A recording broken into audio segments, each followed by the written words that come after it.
Vous êtes-vous déjà demandé à quoi ressemblerait la vie si le Christ n'était pas venu mourir pour nous? Imagine un monde où ce sacrifice n'a jamais eu lieu. Si le Christ n'était pas venu mourir pour nous, où penses-tu que tu serais maintenant? Trouveriez-vous quand même une façon de purifier vos péchés? Ou serait-ce impossible sans son sang? Pensez-y. S'il n'avait pas répandu son sang, le pardon existerait-il même?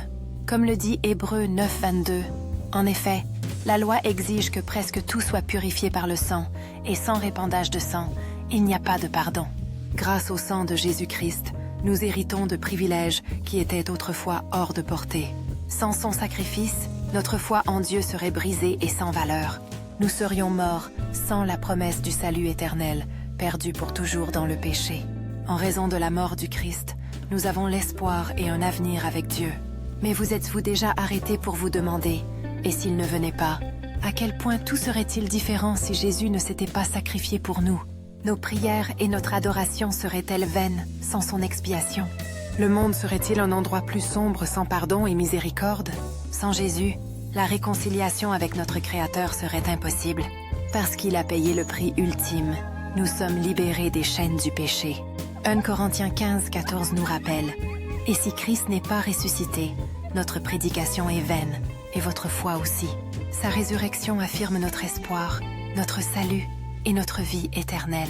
Si Jésus n'était pas mort pour nous, nous n'aurions aucun médiateur pour nous aider à nous connecter avec Dieu. » Hébreux 9, 15 explique « C'est pourquoi Christ est le médiateur d'une nouvelle alliance, afin que ceux qui sont appelés reçoivent l'héritage éternel promis, maintenant qu'il est mort comme rançon pour les libérer des péchés commis sous la première alliance. »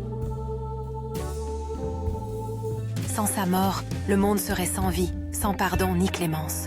Il n'y aurait aucune réconciliation avec Dieu, seulement séparation et désespoir.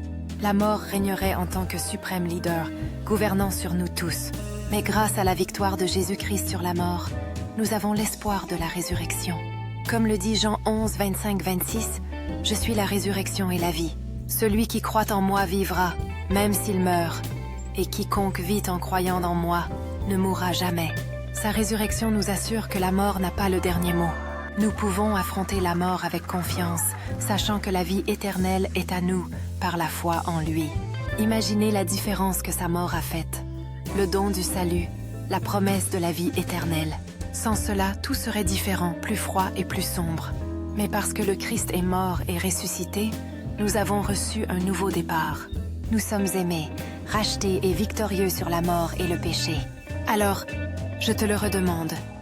T'es-tu déjà demandé à quoi ressemblerait la vie si Christ n'était pas